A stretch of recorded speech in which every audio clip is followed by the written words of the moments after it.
Si Monsieur de Charlus, en jetant sur le papier cette lettre, avait paru en proie au démon de l'inspiration qui faisait courir sa plume, dès que Morel eut ouvert le cachet, Atavis et Armis, chargés d'un léopard, accompagnés de 2 roses de gueule, il se mit à lire avec une fièvre aussi grande qu'avait eu Monsieur de Charlus en écrivant, et sur ces pages noircies à la diable, ses regards ne couraient pas moins vite que la plume du baron. « Oh, mon Dieu !» s'écria-t-il. Il ne manquait plus que cela. Mais où le trouver? Dieu sait où il est maintenant. J'insinuais qu'en se pressant, on le trouverait peut-être encore à une brasserie où il avait demandé de la bière pour se remettre. « Je ne sais pas si je reviendrai, dit-il à sa femme de ménage, et il ajouta in petto, cela dépendra de la tournure que prendront les choses.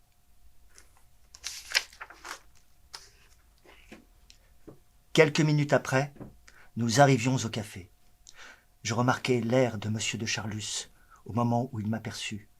En voyant que je ne revenais pas seul, je sentis que la respiration, que la vie lui était rendue. Étant d'humeur ce soir-là à ne pouvoir se passer de Morel, il avait inventé qu'on lui avait rapporté que 2 officiers du régiment avaient mal parlé de lui à propos du violoniste et qu'il allait leur envoyer des témoins. Morel avait vu le scandale, sa vie au régiment impossible, il était accouru. En quoi il n'avait pas absolument eu tort, car pour rendre son mensonge plus vraisemblable, M. de Charlus avait déjà écrit à 2 amis, l'un était Cottard, pour leur demander d'être ses témoins. Et si le violoniste n'était pas venu, il est certain que, fou comme était M. de Charlus, et pour changer sa tristesse en fureur, il les eût envoyés au hasard à un officier quelconque avec lequel celui eût été un soulagement de se battre. Pendant ce temps, M. de Charlus, se rappelant qu'il était de race plus pure que la maison de France, se disait qu'il était bien bon de se faire tant de mauvais sang pour le fils d'un maître d'hôtel dont il n'eût pas daigné fréquenter le maître. D'autre part, s'il ne se plaisait plus guère que dans la fréquentation de la crapule, la profonde habitude qu'a celle-ci de ne pas répondre à une lettre, de manquer un rendez-vous sans prévenir, sans s'excuser après, lui donnait, comme il s'agissait souvent d'amour, tant d'émotions, et le reste du temps lui causait tant d'agacement, de gêne et de rage qu'il en arrivait parfois à regretter la multiplicité de lettres pour un rien, l'exactitude scrupuleuse des ambassadeurs et des princes, lesquels, s'ils lui étaient malheureusement indifférents, lui donnaient malgré tout une espèce de repos. Habitué aux façons de Morel et sachant combien il avait peu de prise sur lui et était incapable de s'insinuer dans une vie où des camaraderies vulgaires mais consacrées par l'habitude prenaient trop de place et de temps pour qu'on gardât 1 heure au grand seigneur évincé, orgueilleux et vainement implorant, M. de Charlus était tellement persuadé que le musicien ne viendrait pas. Il avait tellement peur de s'être à jamais brouillé avec lui en allant trop loin qu'il eut peine à retenir un cri en le voyant. Mais, se sentant vainqueur, il tint à dicter les conditions de la paix et en tirer lui-même les avantages qu'il pouvait. « Que venez-vous faire ici ?» lui dit-il. « Et vous ?» ajouta-t-il en me regardant. « Je vous avais recommandé surtout de ne pas me le ramener. »« Il ne voulait pas me ramener !» dit Morel, en roulant vers M. de Charlus, dans la naïveté de sa coquetterie des regards conventionnellement tristes et langoureusement démodés, avec un air jugé sans doute irrésistible de vouloir embrasser le baron et d'avoir envie de pleurer. « C'est moi qui suis venu malgré lui. Je viens au nom de notre amitié pour vous supplier à 2 genoux de ne pas faire cette folie. » M. de Charlus délirait de joie. La réaction était bien forte pour ses nerfs. Malgré cela, il en resta le maître. L'amitié que vous invoquez assez inopportunément, répondit-il d'un ton sec, devrait au contraire me faire approuver de vous quand je ne crois pas devoir laisser passer les impertinences d'un sot.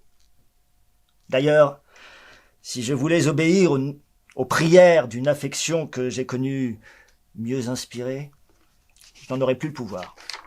Mes lettres pour mes témoins sont parties et je ne doute pas de leur acceptation. Vous avez toujours agi avec moi comme un petit imbécile. Et au lieu de vous enorgueillir, comme vous en aviez le droit de la prédilection que je vous avais marquée, au lieu de faire comprendre à la tourbe d'adjudants ou de domestiques, au milieu desquels la loi militaire vous force de vivre, quel motif d'incomparable fierté était pour vous une amitié comme la mienne, vous avez cherché à vous excuser, presque à vous faire un mérite stupide de ne pas être assez reconnaissant. Je sais qu'en cela, ajouta-t-il, pour ne pas laisser voir combien certaines scènes l'avaient humilié, vous n'êtes coupable que de vous être laissé mener par la jalousie des autres. Mais comment, à votre âge, êtes-vous assez enfant, et enfant assez mal élevé, pour n'avoir pas deviné tout de suite que votre élection par moi et tous les avantages qui devaient en résulter pour vous allaient exciter des jalousies, que tous vos camarades, pendant qu'ils vous excitaient à vous brouiller avec moi, allaient travailler à prendre votre place. Je n'ai pas cru devoir vous avertir des lettres que j'ai reçues à cet égard, de tous ceux à qui vous vous fiez le plus. Je dédaigne autant les avances de ces larbins que leurs inopérantes moqueries. La seule personne dont je me soucie, c'est vous, parce que je vous aime. Bien, mais l'affection a des bornes et vous auriez dû vous en douter. Si dur que put être le mot de larbin aux oreilles de Morel, dont le père l'avait été, mais justement parce que son père l'avait été. L'explication de toutes les mésaventures sociales par la jalousie, explication simpliste et absurde mais inusable, et qui, dans une certaine classe, prend toujours d'une façon aussi infaillible que les vieux trucs auprès du public des théâtres, ou la menace du péril clérical dans les assemblées, trouvait chez lui une créance presque aussi forte que chez Françoise, ou les domestiques de Madame de Guermantes, pour qui c'était la seule cause des malheurs de l'humanité. Il ne douta pas que ses camarades n'eussent essayé de lui chipper sa place, et ne fut que plus malheureux de ce duel calamiteux et d'ailleurs imaginaire. « Oh, quel désespoir !» s'écria Charlie. « Je n'y survivrai pas. Mais ils ne doivent pas vous voir avant d'aller voir cet officier ? Je ne sais pas. Je pense que si. J'ai fait dire à l'un d'eux que je resterais ici et que je lui donnerais mes instructions. J'espère d'ici sa venue vous faire entendre raison. Permettez-moi seulement de rester auprès de vous, lui demanda tendrement Morel. C'était tout ce que voulait M. de Charlus. Il ne céda pas du premier coup. Vous auriez tort d'appliquer ici le « qui aime bien châtie bien » du proverbe, car c'est vous que j'aimais bien, et j'entends châtier, même après notre brouille, ceux qui ont essayé lâchement de vous faire du tort. Jusqu'ici, à leurs insinuations questionneuses, osant me demander comment un homme comme moi pouvait frayer avec un gigolo de votre espèce et sorti de rien, je n'ai répondu que par la devise de mes cousins La Rochefoucauld. C'est mon plaisir. Je vous ai même marqué plusieurs fois que ce plaisir était susceptible de devenir mon plus grand plaisir sans qu'il résultât de votre arbitraire élévation un abaissement pour moi. Et dans un mouvement d'orgueil presque fou, il s'écria en levant les bras « Tantus ab uno splendor ». Condescendre n'est pas descendre, ajouta-t-il avec plus de calme après ce délire de fierté et de joie. J'espère au moins que mes deux adversaires, malgré leur rang inégal, sont d'un sang que je peux faire couler sans honte. J'ai pris à cet égard quelques renseignements discrets qui m'ont rassuré. Si vous gardiez pour moi quelque gratitude, vous devriez être fier au contraire de voir qu'à cause de vous, je reprends l'humeur belliqueuse de mes ancêtres, disant comme eux, au cas d'une issue fatale, maintenant que je sais le petit drôle que vous êtes, mort mais vie. Et M. de Charlus le disait sincèrement, non seulement par amour pour Morel, mais parce qu'un goût batailleur, qu'il croyait naïvement tenir de ses aïeux, lui donnait tant d'allégresse à la pensée de se battre que ce duel, d'abord machiné seulement pour faire venir Morel, il eût éprouvé maintenant du regret à y renoncer. Il n'avait jamais eu d'affaire sans se croire aussitôt valeureux et identifié à l'illustre connétable de Guermantes. Alors que pour tout autre, ce même acte d'aller sur le terrain lui paraissait de la dernière insignifiance. « Je crois que ce sera bien beau, nous dit-il sincèrement, en psalmodiant chaque terme. Voir Sarah Bernard dans l'Aiglon, qu'est-ce que c'est? Du caca, Mounet Sully dans Oedipe. Caca, tout au plus, prend-il une certaine pâleur de transfiguration quand cela se passe dans les arènes de Nîmes.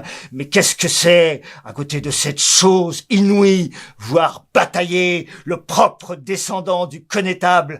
Et à cette seule pensée, M. de Charlus, ne se tenant pas de joie, se mit à faire des contres de cartes qui, rappelant Molière, nous firent rapprocher prudemment de nous nos bocs et craindre que les premiers croisements de fer blessassent les adversaires, le médecin et les témoins.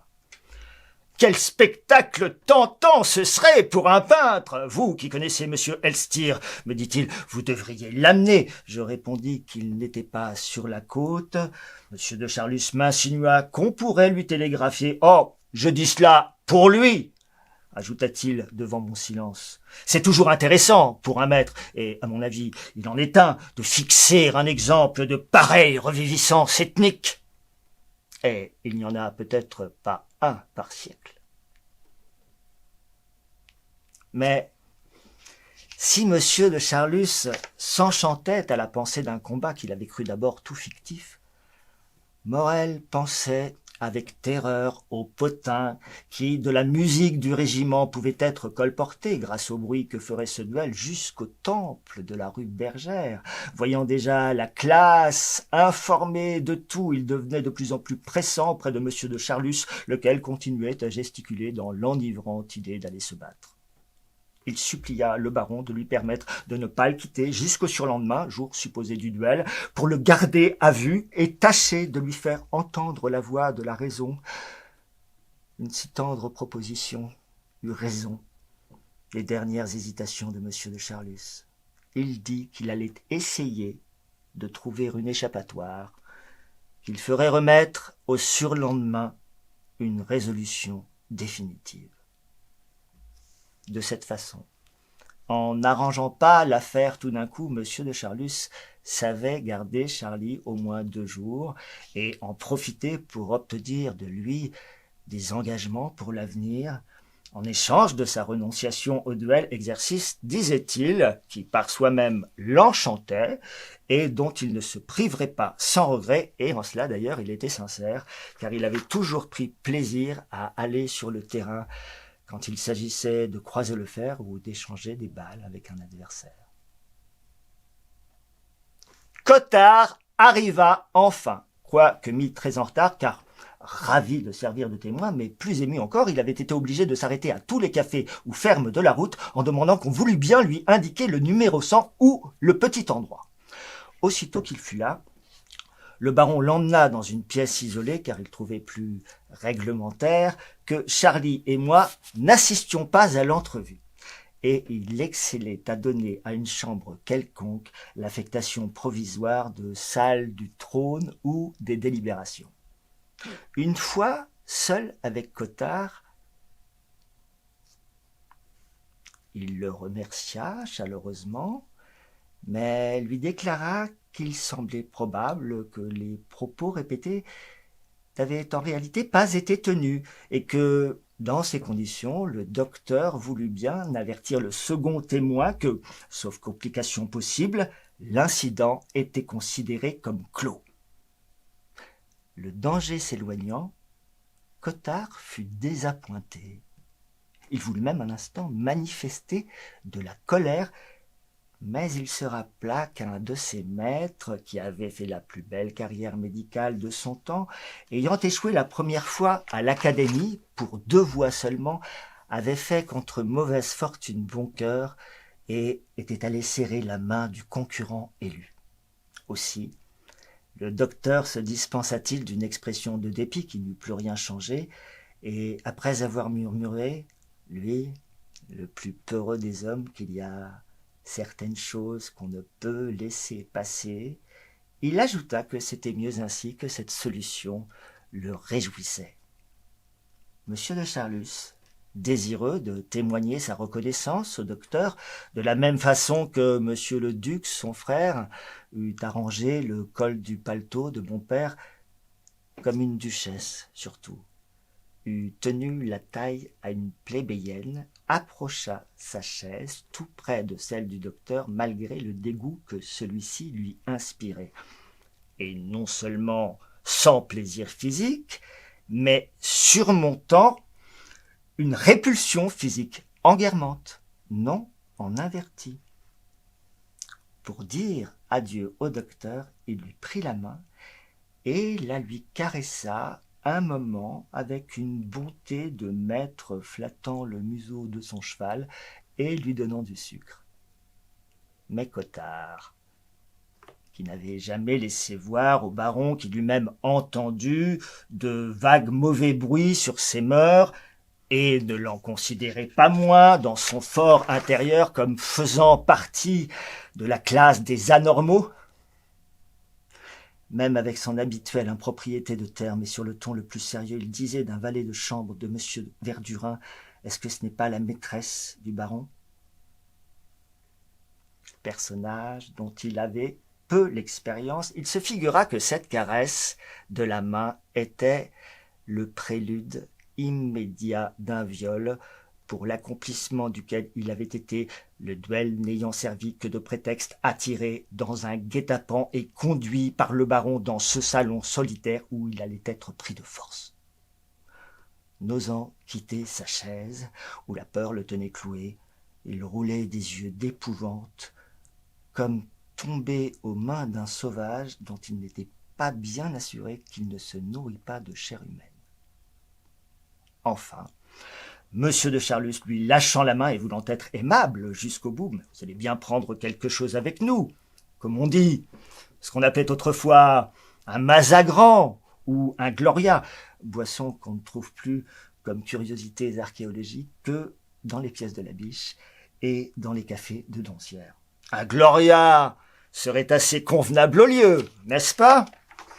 Et aux circonstances, qu'en dites-vous? » « Je suis président de la Ligue anti-alcoolique, » répondit Cottard. « Il suffirait que quelques médicastres de province passât pour qu'on dise que je ne prêche pas d'exemple os homini sublime dedit caelumque tueri, ajouta-t-il, bien que cela n'eût aucun rapport, mais parce que son stock de citations latines était assez pauvre, suffisant d'ailleurs pour émerveiller ses élèves. Monsieur de Charlus haussa les épaules et ramena Cottard auprès de nous, après lui avoir demandé un secret qui lui importait d'autant plus que, le motif du duel avorté étant purement imaginaire, il fallait empêcher qu'il parvînt aux oreilles de l'officier arbitrairement mis en cause.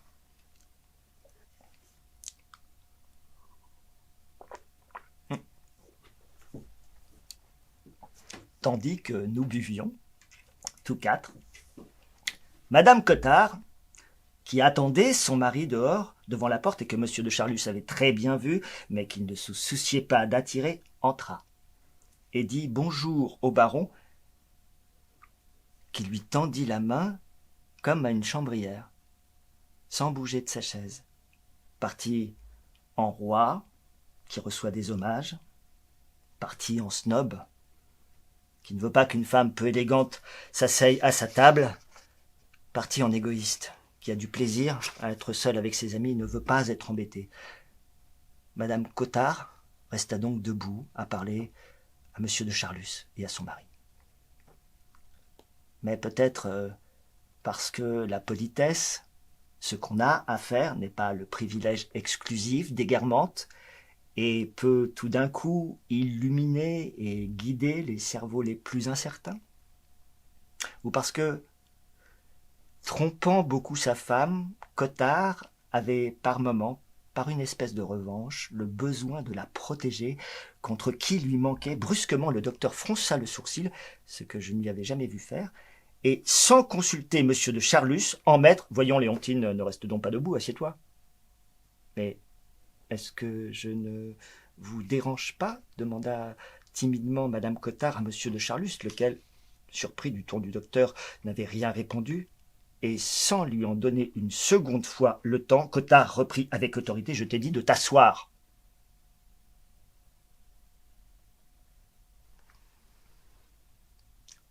Au bout d'un instant, on se dispersa.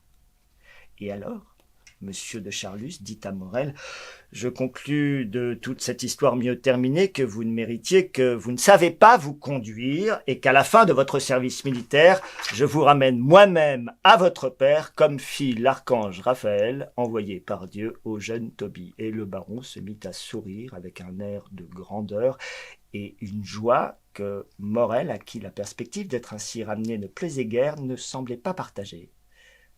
Dans l'ivresse de se comparer à l'archange et Morel au fils de Tobie, M. de Charlus ne pensait plus au but de sa phrase qui était de tâter le terrain pour savoir si, comme il le désirait, Morel consentirait à venir avec lui à Paris.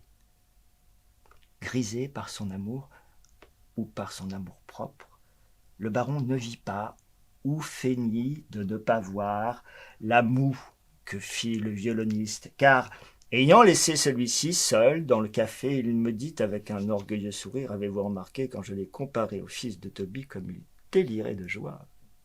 C'est parce que, comme il est très intelligent, il a tout de suite compris que le père auprès duquel il allait désormais vivre n'était pas son père selon la chair, qui doit être un affreux valet de chambre à moustache, mais son père spirituel, c'est-à-dire moi. Quel orgueil pour lui, comme il redressait fièrement la tête, quelle joie! Il ressentait d'avoir compris. Je suis sûr qu'il va redire tous les jours, ô Dieu qui avait donné le bienheureux archange Raphaël pour guide à votre seigneur Tobie dans un long voyage, accordez-nous, à nous, vos serviteurs, d'être toujours protégés par lui et munis de son secours. Je n'ai même pas eu besoin, ajouta le baron, fort persuadé qu'il siégerait un jour devant le trône de Dieu, de lui dire que j'étais l'envoyé céleste. Il l'a tout de suite compris, il l'a compris de lui-même et en était muet de bonheur. Et M. de Charlus, à qui au contraire le bonheur n'enlevait pas la parole, peu soucieux des quelques passants qui se retournèrent, croyant avoir affaire à un fou, s'écria tout seul et de toute sa force, en levant les mains, « Alléluia !»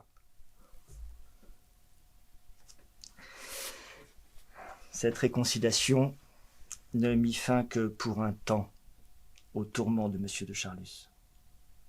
Souvent, Morel, parti en manœuvre trop loin pour que M. de Charlus pût aller le voir ou m'envoyer lui parler, écrivait au baron des lettres désespérées et tendres, où il lui assurait qu'il lui en fallait finir avec la vie parce qu'il avait, pour une chose affreuse, besoin de 25 000 francs.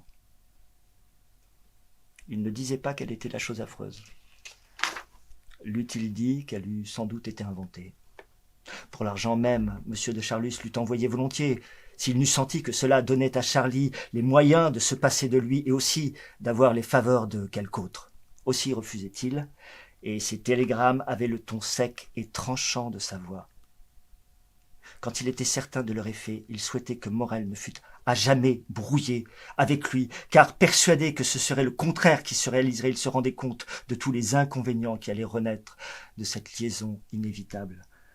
Mais si aucune réponse de Morel ne venait, il ne dormait plus, il n'avait plus un moment de calme, tant le nombre est grand, en effet, des choses que nous vivons sans les connaître, des réalités intérieures et profondes qui nous restent cachées. Il formait alors toutes les suppositions sur cette énormité qui faisait que Morel avait besoin de 25 000 francs. Il lui donnait toutes les formes y attachait tour à tour bien des noms propres. Je crois que dans ces moments-là, M. de Charlus, et bien qu'à cette époque son snobisme diminuant eût été déjà au moins rejoint, sinon dépassé, par la curiosité grandissante que le baron avait du peuple, devait se rappeler avec quelque nostalgie les gracieux tourbillons multicolores des réunions mondaines où les femmes et les hommes les plus charmants ne le recherchaient que pour le plaisir désintéressé qu'il leur donnait, où personne n'eût songé à lui monter le cou, à inventer une chose affreuse pour laquelle on est prêt à se donner la mort si on ne reçoit pas tout de suite 25 000 francs. Je crois qu'alors, et peut-être parce qu'il était resté tout de même plus de Combré que moi, et avait hanté la fierté féodale sur l'orgueil allemand, il devait trouver qu'on n'est pas impunément l'amant de cœur d'un domestique, que le peuple n'est pas tout à fait le monde, et qu'en somme il ne faisait pas confiance au peuple comme je la lui ai toujours faite.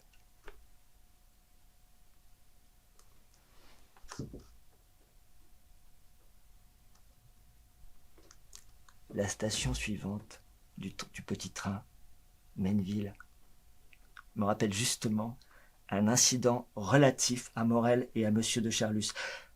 Avant d'en parler, je dois dire que l'arrêt à Maineville, quand on conduisait à Balbec un arrivant élégant qui, pour ne pas gêner, préférait ne pas habiter la Raspelière, était l'occasion de scènes moins pénibles que celles que je vais raconter dans un instant. L'arrivant, ayant ses menus bagages dans le train, trouvait généralement le grand hôtel un peu éloigné, mais comme il n'y avait avant Balbec que de petites plages aux villas inconfortables, était, par goût de luxe et de bien-être, résigné au long trajet quand, au moment où le train stationnait à Maineville, il voyait brusquement se dresser le palace dont il ne pouvait se douter que c'était une maison de prostitution. Mais n'allons pas plus loin, disait-il infailliblement à Madame Cottard, femme connue comme étant d'esprit pratique et de bons conseils. Voilà tout à fait ce qu'il me faut. À quoi bon continuer jusqu'à Balbec? Ce ne sera certainement pas mieux. Rien qu'à l'aspect, je juge qu'il y a tout le confort. Je pourrais parfaitement venir là avec Madame Verdurin, car je compte, en échange de ses politesses, donner quelques petites réunions en son honneur.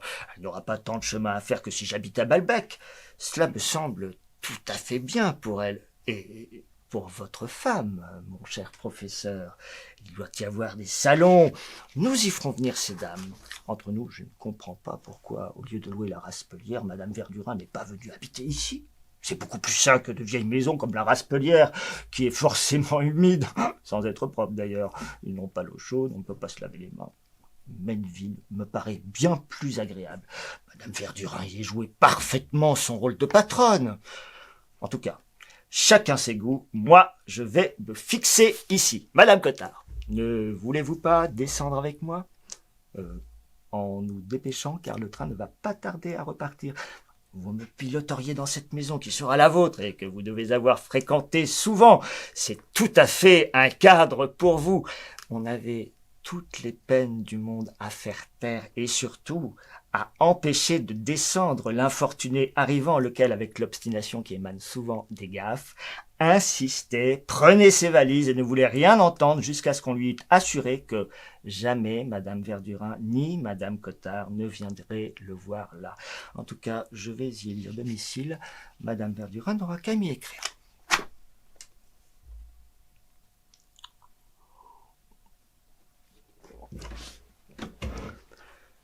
Le souvenir relatif à Morel se rapporte à un incident d'un ordre plus particulier. Il y en eut d'autres, mais je me contente ici, au fur et à mesure que le tortillard s'arrête et que l'employé crie Doncières, Gradva, Maineville, de noter ce que la petite plage ou la garnison m'évoque. J'ai déjà parlé de Maineville, Mediavilla et de l'importance qu'elle prenait à cause de cette somptueuse maison de femmes qui avait été récemment construite, non sans éveiller les protestations inutiles des mères de famille. Mais avant de dire en quoi Maineville a quelque rapport dans ma mémoire avec Morel et M. de Charlus, il me faut noter la disproportion que j'aurai plus tard à approfondir entre l'importance que Morel attachait à garder libre certaines heures et l'insignifiance des occupations auxquelles il prétendait les employer. Cette même disproportion se retrouvant au milieu d'explications d'un autre genre qu'il donnait à M. de Charlus. Lui, qui jouait au désintéressé avec le baron, il pouvait y jouer sans risque, vu la générosité de son donateur, de son protecteur. Quand il désirait passer la soirée de son côté pour donner une leçon, il ne manquait jamais d'ajouter à son prétexte ces mots dits avec un sourire d'avidité. Et puis, cela peut me faire gagner 40 francs. Ce n'est pas rien. Permettez-moi d'y aller, car vous voyez, c'est mon intérêt. Dame, je n'ai pas de rente comme vous. J'ai ma situation à faire. C'est le moment de gagner des sous. Morel n'était pas, en désirant donner sa leçon, tout à fait insincère. D'une part, que l'argent n'est pas de couleur est faux. Une manière nouvelle de le gagner rend du neuf aux pièces que l'usage a ternies. S'il était vraiment sorti pour une leçon, il est possible que 2 louis remis au départ par une élève lui eussent produit un effet autre que 2 louis tombés de la main de M. de Charlus. Puis, l'homme le plus riche ferait pour 2 louis des kilomètres qui deviennent des lieues quand on est fils d'un valet de chambre. Mais souvent, M. de Charlus avait sur la réalité de la leçon de violon des doutes, d'autant plus grands que souvent le musicien invoquait des prétextes d'un autre genre, d'un ordre entièrement désintéressé au point de vue matériel et d'ailleurs absurde.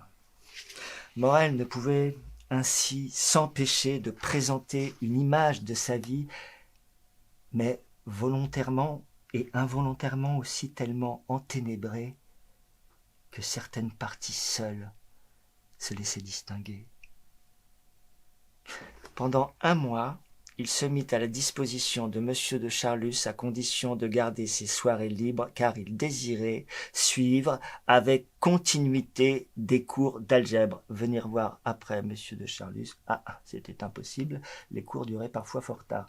Même après 2 heures du matin, demandait le baron. Des fois. Mais l'algèbre s'apprend aussi facilement dans les livres, même plus facilement car je ne comprends pas grand-chose au cours. Alors, d'ailleurs, l'algèbre ne peut te servir à rien. J'aime bien cela, ça dissipe ma neurasthénie. Cela ne peut pas être l'algèbre qui lui fait demander des permissions de nuit, pensait M. de Charlus. Serait-il attaché à la police? En tout cas, Morel, quelque objection qu'on fit, réservait certaines heures tardives, que ce fût à cause de l'algèbre ou du violon. Une fois, ce ne fut ni l'un ni l'autre, mais le prince de Guermantes, qui, venu passer quelques jours sur cette côte pour rendre visite à la duchesse de Luxembourg, rencontra le musicien sans savoir qui il était, sans être davantage connu de lui, et lui offrit 50 francs pour passer la nuit ensemble dans la maison de femme de Maineville. Double plaisir pour Morel, du gain reçu de M. de Guermantes et de la volupté d'être entouré de femmes dont les seins bruns se montraient à découvert. Je ne sais comment M. de Charlus eut l'idée de ce qui s'était passé et de l'endroit, mais non du séducteur. Fou de jalousie, et pour savoir qu'elle était fou de jalousie, et pour connaître celui-ci, il télégraphia à Jupien, qui arriva 2 jours après, et quand au commencement de la semaine suivante, Morel annonça qu'il serait encore absent, le baron demanda à Jupien s'il se chargerait d'acheter la patronne de l'établissement et d'obtenir qu'on les cachât, lui et Jupien, pour assister à la scène. C'est entendu. Je vais m'en occuper, ma petite gueule, lui répondit Jupien. On ne peut comprendre à quel point cette inquiétude agitait et par là même avait momentanément enrichi l'esprit de M. de Charlus. L'amour cause ainsi de véritables soulèvements géologiques de la pensée. Dans celle de M. de Charlus qui, il y a quelques jours, ressemblait à une plaine si uniforme qu'au plus loin il n'aurait pu apercevoir une idée au ras du sol, s'était brusquement dressé, dur comme la pierre, un massif de montagnes, mais de montagnes aussi sculptées que si quelque statuaire, au lieu d'emporter le marbre, l'avait ciselé sur place, et où se tordaient en groupes géants et titaniques la fureur, la jalousie, la curiosité, l'envie, la haine, la souffrance, l'orgueil, l'épouvante et l'amour. Cependant, le soir où Morel devait être absent était arrivé, la mission de Jupien avait réussi. Lui et le baron devaient venir vers 11 heures du soir et on les cacherait. 3 rues avant d'arriver à cette magnifique maison de prostitution où on venait de tous les environs élégants. Monsieur de Charlus marchait sur la pointe des pieds, dissimulait sa voix, suppliait Jupien de parler moins fort de peur que de l'intérieur Morel les entendît. Or, dès qu'il fut entré à pas de loup dans le vestibule, Monsieur de Charlus, qui avait peu l'habitude de ce genre de lieu, à sa terreur et à sa stupéfaction se trouva dans un endroit plus bruyant que la bourse ou l'hôtel des ventes. C'est en vain qu'il recommandait de parler plus bas à des soubrettes qui se pressaient autour de lui.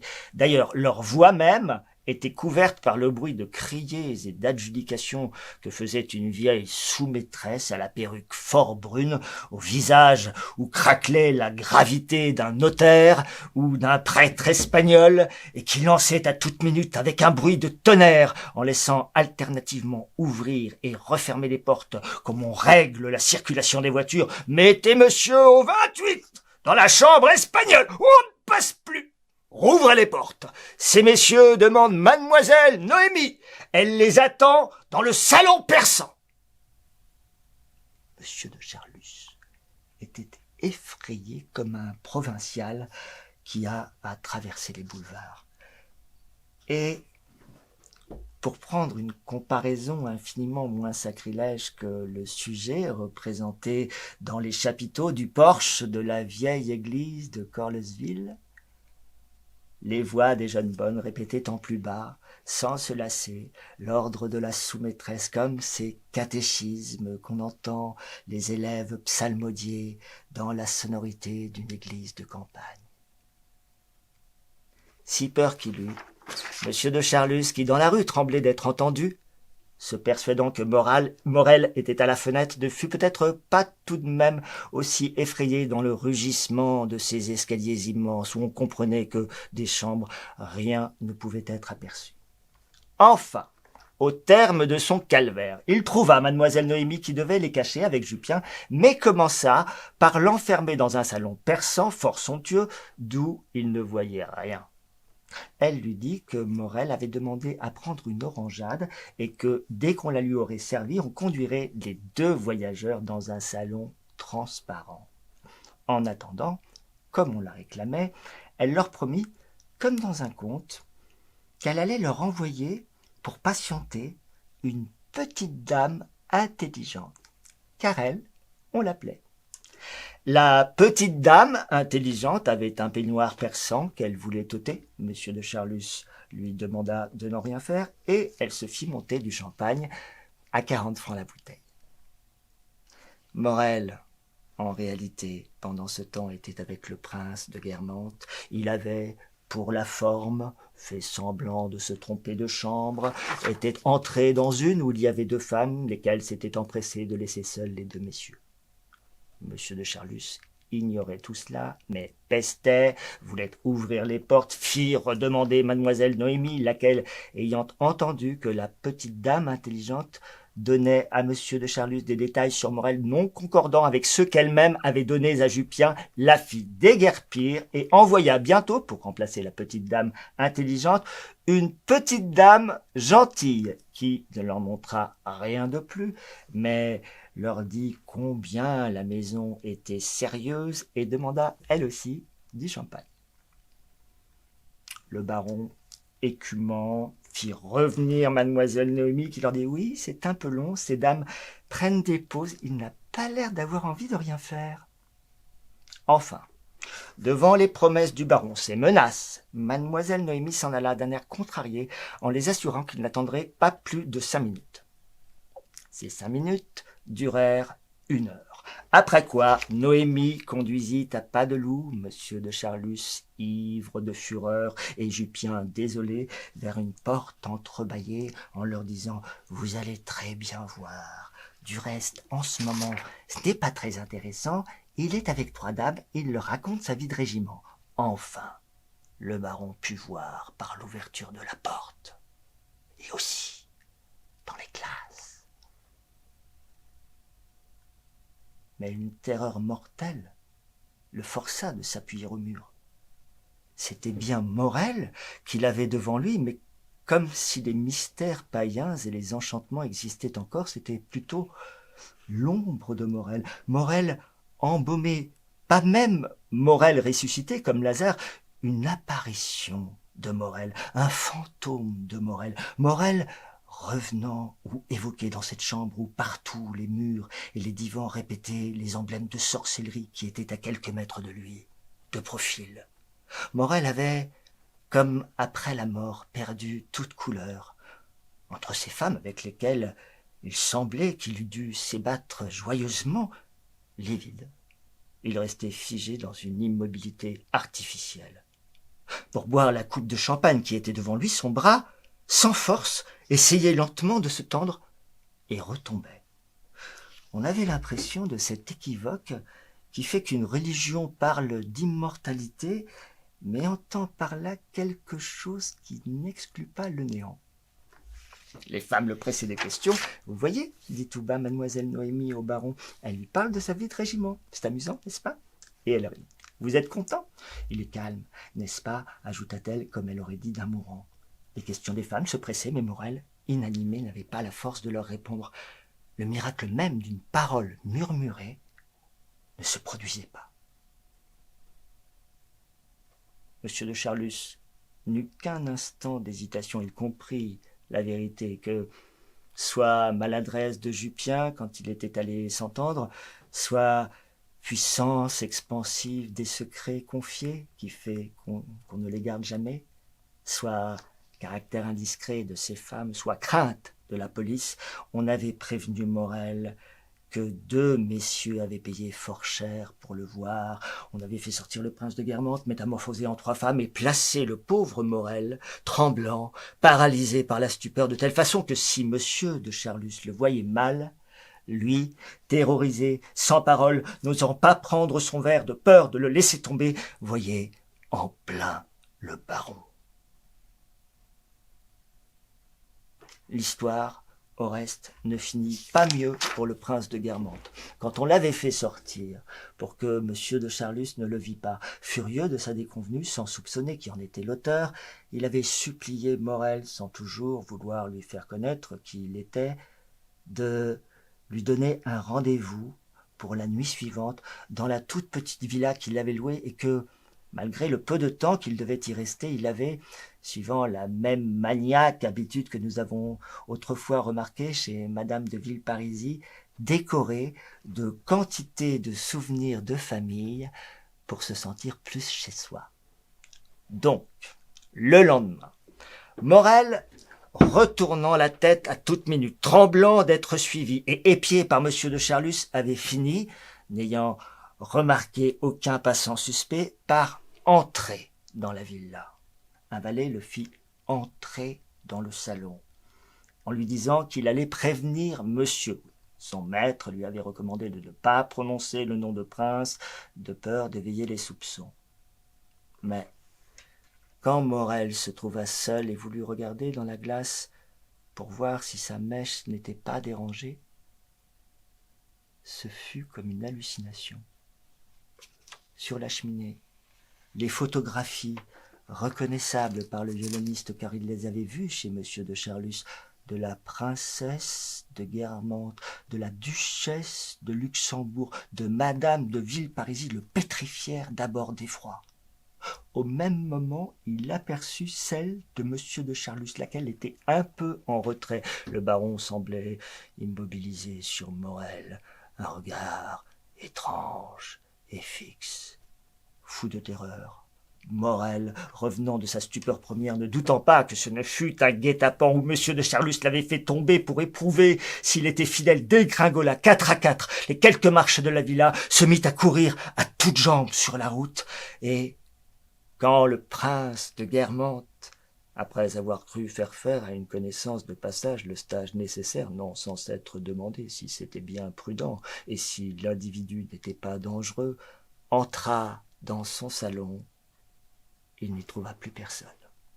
Il eut beau, avec son valet, par crainte de cambriolage et revolver au poing, explorer toute la maison, qui n'était pas grande, les recoins du jardinet, le sous-sol, le compagnon dont il avait cru la présence certaine avait disparu. Il le rencontra plusieurs fois au cours de la semaine suivante, mais chaque fois, c'était Morel, l'individu dangereux, qui se sauvait comme si le prince l'avait été plus encore. Buté dans ses soupçons, Morel ne les dissipa jamais, et même à Paris, la vue du prince de Guermantes suffisait à le mettre en fuite. Par où M. de Charlus fut protégé d'une infidélité qui le désespérait, et vengé, sans l'avoir jamais imaginé, ni surtout comment.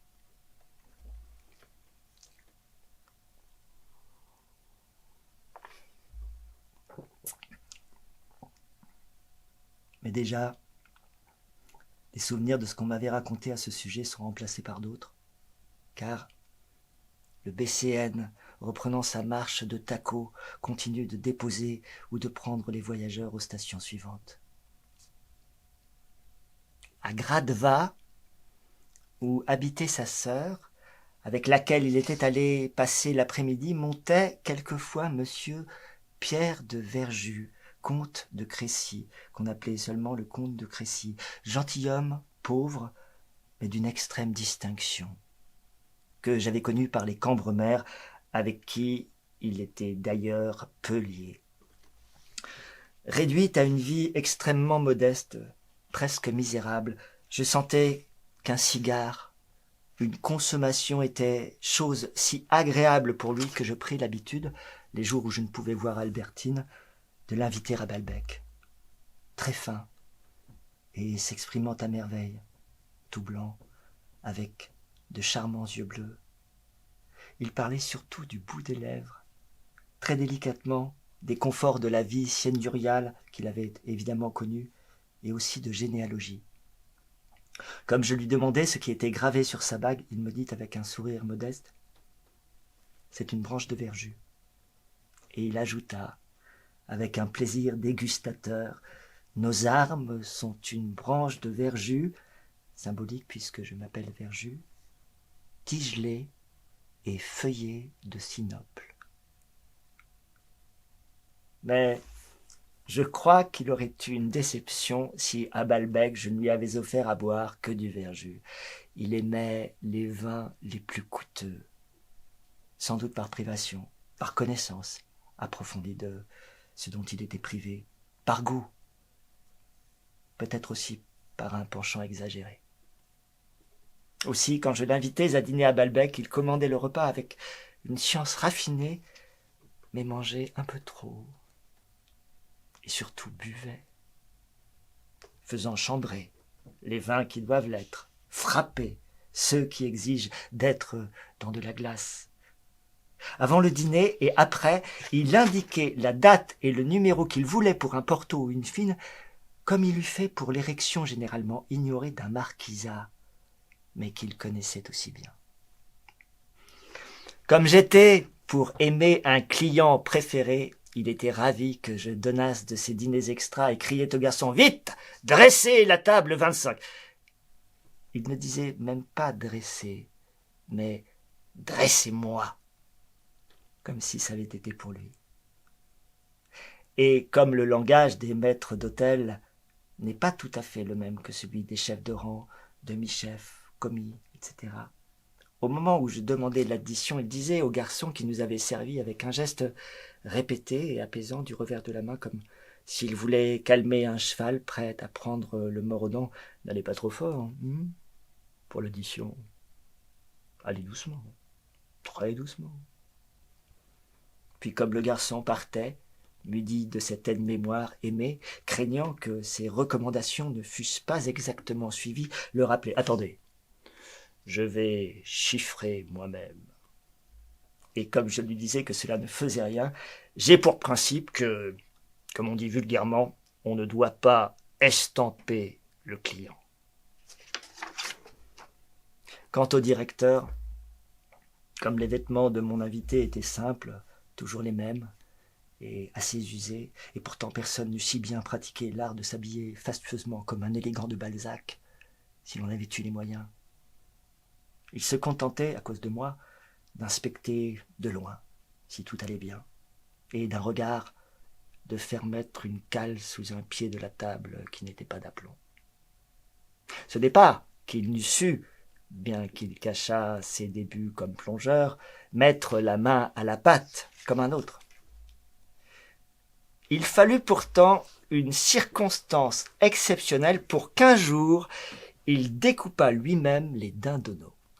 J'étais sorti, mais j'ai su qu'il l'avait fait avec une majesté sacerdotale, entouré à distance respectueuse du dressoir d'un cercle de garçons qui cherchaient par là moins à apprendre qu'à se faire bien voir et étaient béats d'admiration.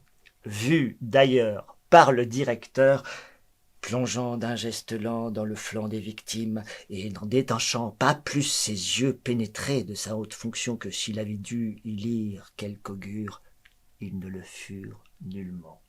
Le sacrificateur ne s'aperçut même pas de mon absence. Quand il l'apprit, elle le désola. Comment ? Vous ne m'avez pas vu découper moi-même les dindonneaux ? Je lui répondis que, n'ayant pu voir jusqu'ici Rome, Venise, Sienne, le Prado, le musée de Dresde, les Indes, Sarah dans Phèdre, je connaissais la résignation et que j'ajouterais son découpage des dindonneaux à ma liste.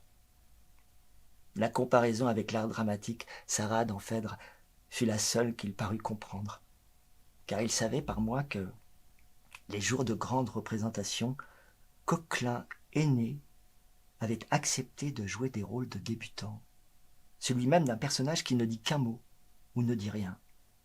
C'est égal, je suis désolé pour vous. Quand est-ce que je découperai de nouveau ? Il faudrait un événement, il faudrait une guerre. Il fallut en effet l'armistice. Depuis ce jour-là, le calendrier fut changé. On compta ainsi. C'est le lendemain du jour où j'ai découpé moi-même les dindonneaux. C'est juste 8 jours après que le directeur a découpé lui-même les dindonneaux. Ainsi, cette prosectomie donna-t-elle, comme la naissance du Christ ou l'Hégire, le point de départ d'un calendrier différent des autres, mais qui ne prit pas leur extension et n'égala pas leur durée. La tristesse de la vie de M. de Crécy venait, tout autant que de ne plus avoir de chevaux et une table succulente, de ne voisiner qu'avec des gens qui pouvaient croire que Cambremer et Guermantes étaient tout un. Quand il vit que je savais que Legrandin, lequel se faisait maintenant appeler Legrand de mes églises, n'y avait aucune espèce de droit, allumé d'ailleurs par le vin qu'il buvait, il eut une espèce de transport de joie. Sa sœur me disait d'un air entendu « Mon frère n'est jamais si heureux que quand il peut causer avec vous. » Il se sentait en effet existé depuis qu'il avait découvert quelqu'un qui savait la médiocrité des Cambremer et la grandeur des Guermantes, quelqu'un pour qui l'univers social existait. Tel, après l'incendie de toutes les bibliothèques du globe et l'ascension d'une race entièrement ignorante, un vieux latiniste reprendrait pied et confiance dans la vie en entendant quelqu'un lui citer un vers d'Horace.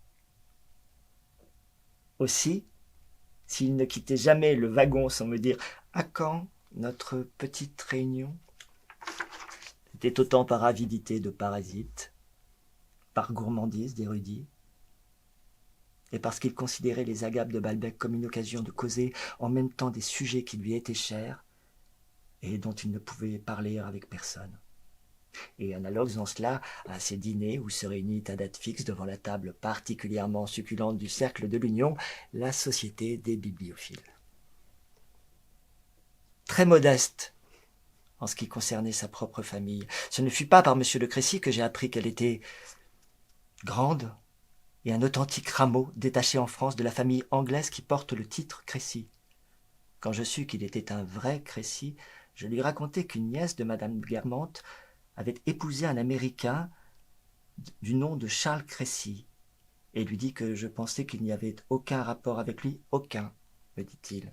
Pas plus, bien du reste que ma famille n'ait pas autant d'illustrations que beaucoup d'Américains qui s'appellent Montgomery, Berry, Chandos ou Capel n'ont de rapport avec les familles de Pembroke, de Buckingham, d'Essex ou avec le duc de Berry. Je pensais plusieurs fois à lui dire, pour l'amuser, que je connaissais Madame Swann, qui, comme cocotte, était connue autrefois sous le nom d'Odette de Crécy. Mais bien que le duc d'Alençon n'eût pu se froisser qu'on parlât avec lui d'Émilienne d'Alençon, je ne me sentis pas assez lié avec M. de Crécy pour conduire avec lui la plaisanterie jusque-là. « Il est d'une très grande famille, » me dit un jour M. de Montsurvent. « Son patronyme est Saylor. » Et il ajouta que sur son vieux castel, au-dessus d'Incarville, d'ailleurs devenu presque inhabitable, et que, bien que né fort riche, il était aujourd'hui trop ruiné pour réparer, se lisait encore l'antique devise de la famille.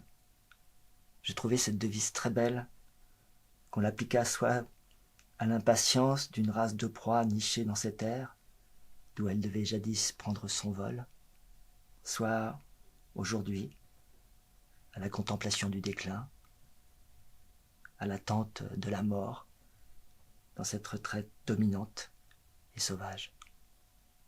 C'est dans ce double sens, en effet, que joue avec le nom de Saylor cette devise qui est « ne sait l'heure ».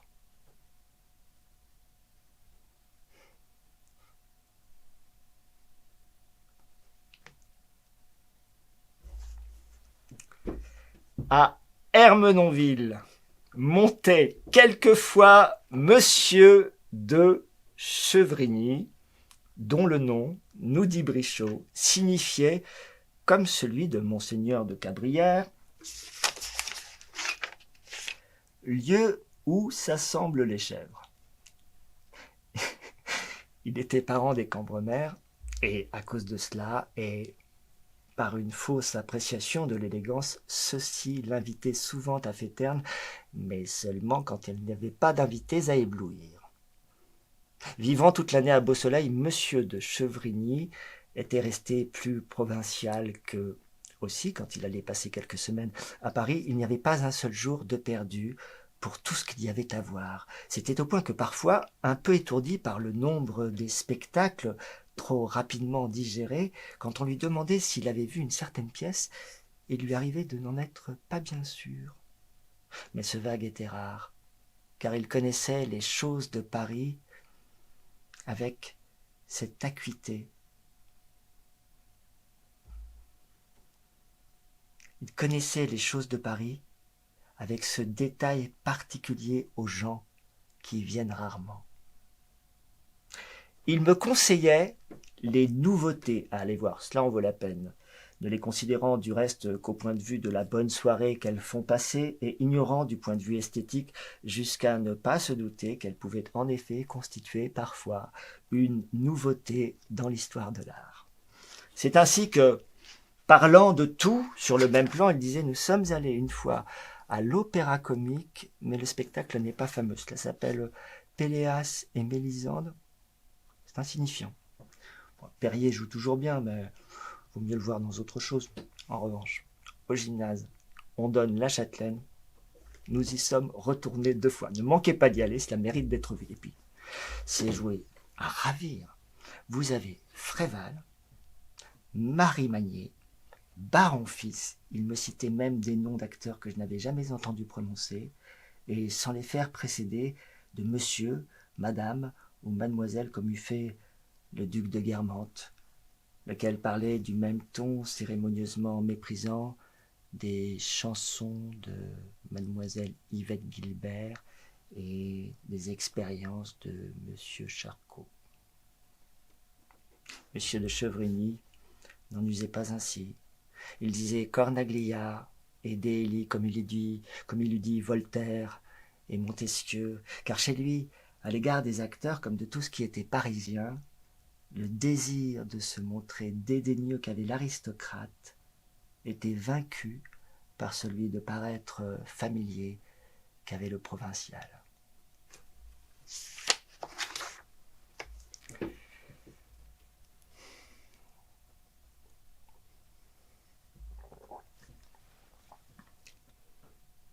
Dès après le premier dîner que j'avais fait à la Raspelière avec ce qu'on appelait encore à Féterne le jeune mariage, bien que monsieur et madame de Cambremer ne fussent plus tant s'en fallait de la première jeunesse, la vieille marquise m'avait écrit une de ces lettres dont on reconnaît l'écriture entre des milliers. Elle me disait « Amenez votre cousine délicieuse, charmante, agréable. Ce sera un enchantement, un plaisir. » Manquant toujours, avec une telle infaillibilité de la progression attendue par celui qui recevait sa lettre, que je finis par changer d'avis sur ces diminuendo, par les croire voulus et y trouver la même dépravation du goût, transposée dans l'ordre mondain, qui poussait Sainte-Beuve à briser toutes les alliances de mots, à altérer toute expression un peu habituelle.